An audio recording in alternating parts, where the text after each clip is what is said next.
March 16th and 17th at 8 o'clock in the HEB Performance Hall at the Tobin Center, Noam Aviel will be conducting 3 vocalists in a tribute to the American songstress, Ella Fitzgerald. Yeah. Welcome. Thank you. As the newly minted associate conductor, assistant conductor of the San Antonio Symphony. But if you want to give me a promotion, I'll the be promotion that might remind what you, have I told her that comes she isn't? after. Actually, Akiko started as assistant and made it up to associate. That's a promotion. It's like in the army. You know, we are military city USA. So you have to earn your ranks. You can't just. I already did my boot camp, you know. Yeah, very good. So Well, tell me, you had an extensive search process underway. Yeah. And you ended up having Noam come. What was there about Noam's personality, ability to conduct, background, whatever, that told you she was the right person for this position? Well, it was very, for me, it was like, it doesn't take long, you know, to see if somebody has something to say and something to give. You know, it's not, conducting is not about making 80 people play together. Well, it is about that, but that's not the only purpose. But it's making 80 people feel together and go in the same direction. And she really communicated that in the very first measures of, was it Petrushka? No, we started with Die Fledermaus, and it was just really naturally musical, naturally expressive. And it's very interesting how it transforms and changes the sound, the way people play. So especially when you have a lot of candidates doing the same piece, you would think it sounds always the same. It totally does not sound the same. That's the interesting thing. And sometimes I think we should make that actually process public, because it is actually a fantastic, it gives you a fantastic insight on the profession.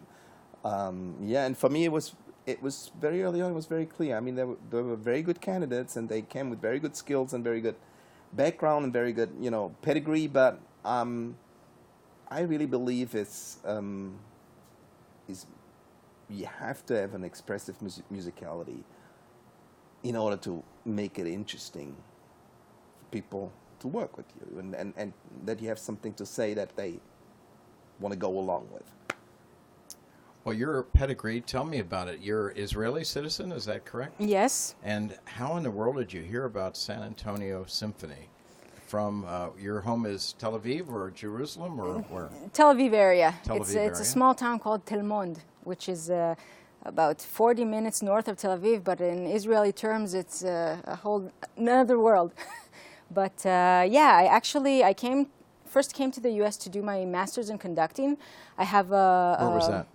Illinois State University. Okay. And I did 2 Bachelor of Music degrees in Tel Aviv University. First of all, one in voice performance and the other in orchestral conducting. And my passion very quickly became conducting, and I knew that I wanted to study abroad. And for me, it was very clear that I want to come to the U.S. I think especially as a female conductor, I feel that here there's this openness for new things, and so I pursued it. What a way to break into the American songbook than to start with Ella Fitzgerald. Is Ella known in Israel? Oh, sure. First of all, I started out as a musician, as a jazz musician. What instrument? I was a singer and a bass player. And I went to a special arts high school in Israel called Tel Mayalin, and I majored in the jazz department. I didn't know much about the classical department. We were very separate, which is kind of a shame, but I got a lot of my basic training during those years and in jazz. Only later I fell in love with classical music. Actually, it happened when I was in the military. You know, in Israel it's mandatory, and it was a very interesting, very challenging time. And through that experience, I suddenly fell in love with classical music and decided to pursue that route. But it was actually as a singer, as an opera singer. So my path in music has been not the typical one, but not linear. Not linear, but I think in a way it gives some advantage, you know, because the things that I learned in jazz helped me in the way that I think creatively. And I think that, as Maestro said, it's something that is very necessary when working with musicians. Doesn't matter what genre, but the idea that you have something that you want to create, and maybe it's not the typical thing, but it is something that you definitely want to say that is maybe different than what others say. Ella came. I was reading her bio online last night. She came from just the most humble of beginnings. Mother, father, eventually broken. She leaves home. Somehow in her 15th, 16th year, she puts it all back together again, starts singing, and people realize that this is a gifted individual. She's very smart in school, and she is self-taught. Self-taught. And I can't think of anybody in the jazz side who was bigger than Ella Fitzgerald in the 40s, 50s, and 60s. Yeah, definitely. No question. She really, she's a stamp in our culture, right? But, you know, another good singer that is one of my favorites is actually Sarah Vaughan. But really, there are many. And I think my first ever CD that I listened to was Billie Holiday, Body and Soul. So really, we have so much of this female vocal jazz repertoire, and it's going to be very What is fun it called concert. when Ella uses her voice like a musical instrument? Scatting? Scatting? Yeah. That's so remarkable. Yes. Actually, I don't know, one of the stories that they used to tell us in school about how scatting was invented was Louis Armstrong was recording, and he was singing, and suddenly the pages with the words just flew out. And so he was, and there you go, scatting.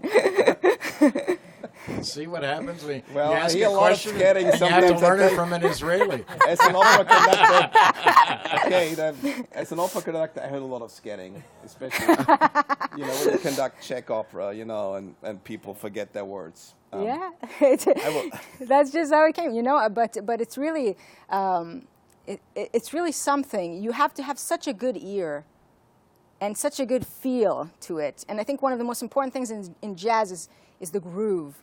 And I don't even know how you can explain it, but it's something very internal, very rhythmical with your whole soul. And actually, it's something I really try to bring out of musicians, especially classical musicians, because you know there's groove in of course in swing, bebop, hard bop. There's also groove in Bach, Beethoven, Brahms.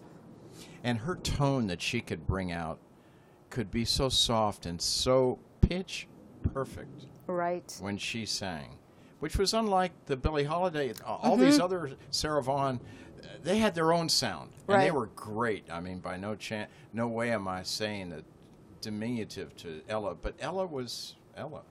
Yeah, and you know the fact that she has this clear sound. Sometimes you know the best things are the simple things. Exactly. She reduced musical sound to simple perfection.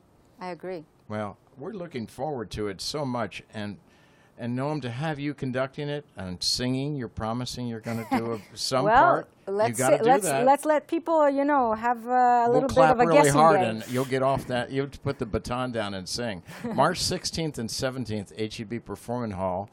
Here, Noam conduct a tribute to Ella Fitzgerald. Thank you, Jim.